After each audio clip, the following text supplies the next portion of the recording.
Home at Last by Stellan Knowles. The day I thought I was going home, I vanished. I remember pulling up. I remember walking up. I remember a voice squealing. No, squeaking? A garbled mash of syllables affronting my ears. A hug, constricting and unending. And then I was floating, following the chirping voice outside, out the back door to the people standing by the pool. There hadn't been a pool when I'd left, but now there was.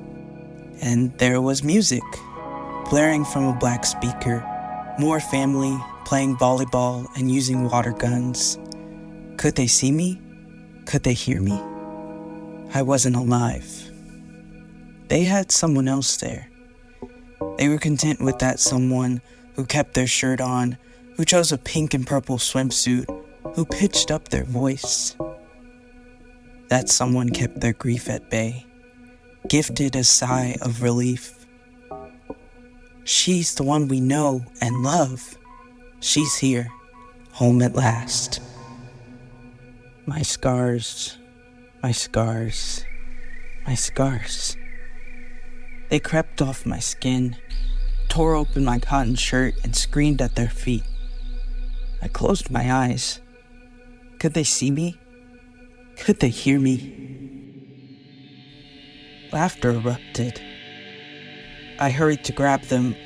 I threw myself into the pool and tried my damnedest to drown them. Home at last, I thought to myself. At last. At last.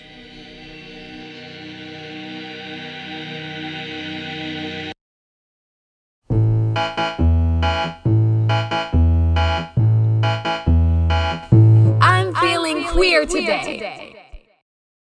I'm Eric Eubank. I use they, them pronouns. I'm Lily Mueller. I use they, she, and he pronouns. And we want to welcome you to I'm Feeling Queer Today, the podcast that amplifies the voices of queer youth. This episode is part 2 of Transgressing the Binary. If you haven't listened to part 1, definitely check it out, either before or after you listen to part 2. Doesn't really matter, whatever floats your boat. You just heard from writer Stellan Knowles and his original poem, Home at Last. Stellan has always been such a gorgeous writer. It's always wonderful to hear that he's still out there making beautiful things. You took me somewhere, Stellan. This was gorgeous.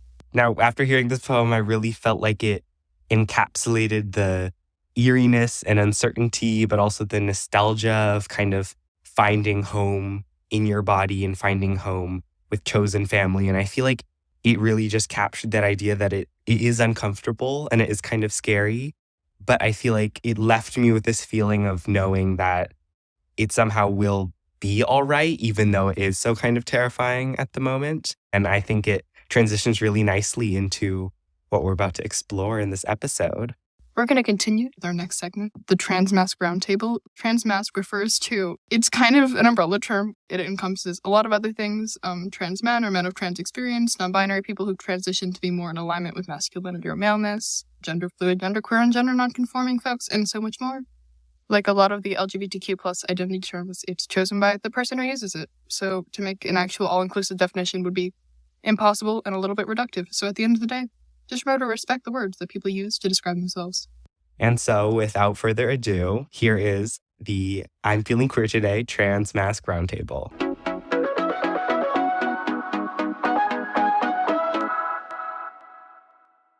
Before we begin listening to this conversation, we did want to acknowledge that the majority of our cohort were assigned female at birth or socialized female, white, transmasculine people.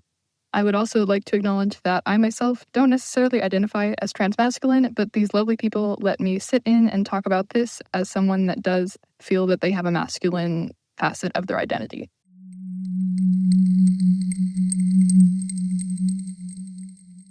We're gonna start with name, pronouns, and what are you scared of? My name is Ari or Ariella. I use they, them pronouns. And something that's scary for me about this conversation is that I feel like I have no answers. I'm Lily. I use they, she, and he. The most brief way I can put it is that I think I am afraid of what's going to come up. I know if I think too hard, it's going to bring up so much grief. So that is, I think, what I'm afraid of today. I'm Wallace. My pronouns are he, him, and I'm scared of feeling exposed by this conversation. I'm Frankie. My pronouns are they, them, and I'm scared of the vulnerability that this conversation is going to have to require. So, are the labels femme and masc reductive? Why or why not? I think they are so reductive. I think that to be labeled as masculine or feminine is inherently to cut somebody off from so much potentiality, from so much possibility. One of the things that causes me so much grief about transness, it's still about being legible. Just to be personal about it, I've had to cut off so much femininity. And I have this one memory of being in a classroom and saying something in a really soft voice and leaving and crying and calling my friend. And I was just like, I want to go on T, because I know that if I had a deeper voice, I would speak in a softer tone so much more often. So I think that more than reductive, labels of femme and masc are violent. And they're also awesome. I love them. Oh my God, somebody calls me butch, I'm gonna go die. I love that. So they're also really affirming, and they're really exciting, and they're really liberatory. They can make you feel so seen. I also think that when people see the femininity in me, I feel so loved and so affirmed. I feel like I'm on the train of, I think that most labels can be good as long as they're being used to label oneself. I like words. I like that we have shorthands to sort of help us find people that we share experiences with, acknowledging there's nuance within every person's experience. But even, this is getting into my life, I'm autistic, I'm on the spectrum, and autistic people really aren't that similar. But it's much easier to tell my professor, hey, I'm autistic, than it is to give them a 30-page list of, here's what I have problems with, here's what helps, here's the people I'm seeing about it. So one word instead of 30 pages. And that's kind of how I feel. I like that they can bring us together. I don't like you said, the very limiting, binary, you can only be one. No one's ever looked at someone and been like, damn, you're super androgynous and have a great balance of masculine and feminine energies. And if they have, they were in a yoga class. In that sense, I'm with you. I'd just love to hop on this train. I think that those labels are good for when you are, as Lily said, assigning them to yourself, just because they can be really affirming in many ways. Knowing that there is masculinity inside of you while you're trying to break away from femininity that's been forced on you your whole life is very helpful, knowing that there's that option there. I think also that labels can be putting limits on people and very much be stopping growth. It's just important to not force labels just because it's so hindering to people mentally. I would agree with that entirely. The way that I like to think about labels in general is whether or not they're additive or subtractive. If they're used in tandem with other words, it makes up a whole person. If you are just talking about a single facet of a human being, you're missing out on the whole picture. And that is just unfortunate. But I do think there's power in labels. They can make you feel larger than life. They can feel like a little place to cozy into. And I think that if that's how you feel about the labels that you're using, then you're on the right track, you're in the right place. And anything less than that is worth considering maybe that's not for you. So just to summarize a little bit of what we said, labels can be very reductive, but to say that they are only reductive would also be reductive. How has your transness been affected by the beauty standard? I struggled with an eating disorder for 10 years. I was not necessarily someone who was like, oh, I want to be more feminine or more masculine. I was just like, how do I preserve my tiny little child body? Which is not a really healthy thing to do. So now that I'm past that, that standard is not only harmful to people like me that are in smaller bodies, it's super harmful to people that are in bigger bodies, people that are physically disabled, people that have any kind of a difference. Before I get into what I want to talk about, Lily, I just want to respond to what you said, because I've never heard it articulated in the way you said it, but I know so many people assigned female at birth, when they went through puberty, felt this profound betrayal by their bodies and were like, I'm sorry, what the is happening? Who are you? And I've never really heard it articulated so clearly in relation to transness. Just to kind of go over some of my other positionalities, because this is audio and you guys can't see me. I'm also AFAB, I'm white. People have described me as kind of like tree trunk build, kind of stocky, not skinny, not fat, just like right in between. Beauty standards, even within transness, are so deeply rooted in white supremacy. I feel like all the trans, or specifically non-binary models you see are always white, they're always thin, they're always able-bodied, they're always so androgynous, and androgyny is inextricably related with thin and white. The other thing is like dysphoria. Like, I actually don't think I know what I look like, which is wild. I'm in no way skinny, and that shows up in my body image. I love my body naked, and I really struggle with my body in clothing. When I see my body, I'm not seeing a man or a woman. I'm seeing my body, and I'm seeing my body that loves me and takes care of me. It's when I put on clothing that I try to engage in a presentation. And that presentation always fails, because no matter how much I bind, I still have breasts and they show. If I got to just look the way I wanted and not get misgendered all the time, I would look really different. I probably wouldn't dress as masc as I do. I know we were all socialized females. I do have the experience of people being like, oh, you'd be so pretty if you just. I tell people I clean up well, meaning like I'm fairly fine as a woman, but now as a person, it's like, oh, why do you have to bring your face in here? Now I'm kind of in this weird in-between space where I'm just like, The just statement upsets me. It upsets me. It really ruffles my feathers.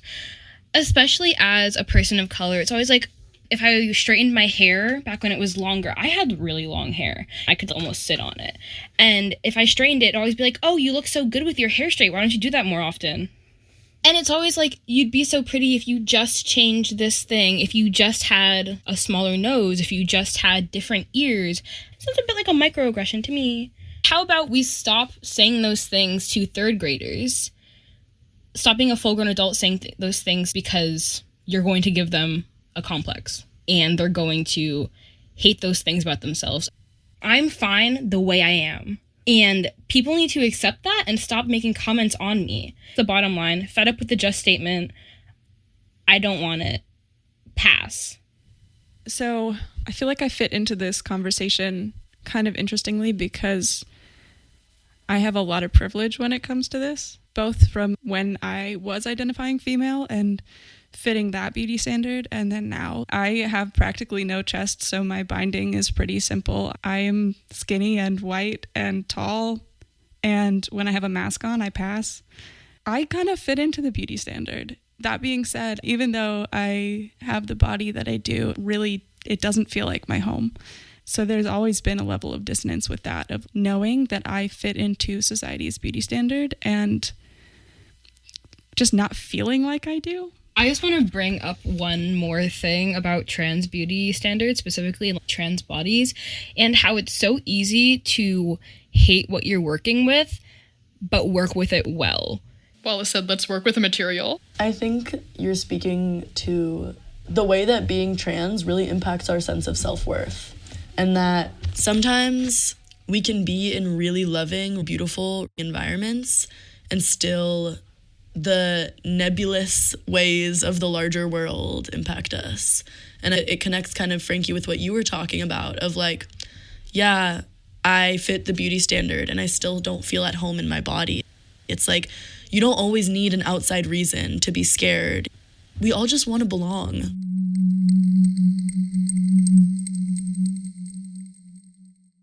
We often talk about the power of speaking from the I, a capital I, and how in being personal and being authentic to yourself, you end up being so much more relatable and connectable. Because for me personally, I am not transmasc. And at the same time, the struggles that were talked about, the joy that was talked about, it really did resonate with me. And I hope that to those listening, it resonated with you as well. But also, I think when we think about the power of I, there's an equally as powerful, yet much nastier word of just. That was a very hefty word in this roundtable. And I think that just in and of itself doesn't seem like it's that threatening of a word, but it's limiting. when something is just something, it reduces that to what it is just. But I think that transness, especially within the queer umbrella, really shows how the idea of just simply is not ever enough for expressing yourself and finding yourself and becoming who you are meant to be. So I think when the roundtable discusses this word and those phrases of, oh, you'd be so much prettier if you were just this, I think that really goes to show that like limitation is the enemy of authenticity. And I really think that when it comes to this idea, moving away from just would do us all good. Thank you for joining us today. I'm Lily Mueller. And I'm Eric Eubank, and you've been listening to I'm Feeling Queer Today.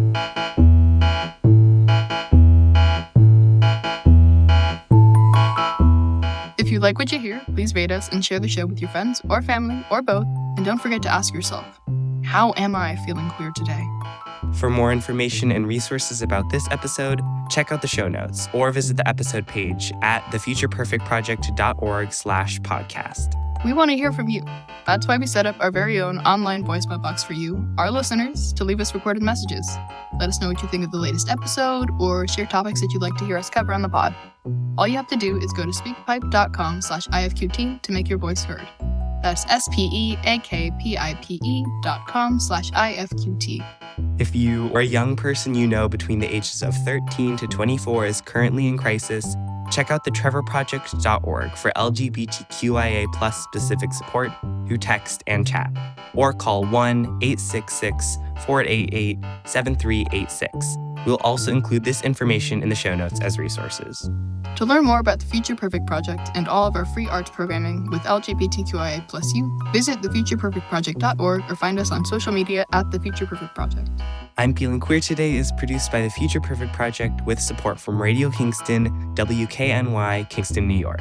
This episode is produced by me, Eric Eubank, as well as me, Lily Mueller. And a special thank you to Stellan Knowles and his original poem, Home at Last, perfectly setting the stage for today's episode.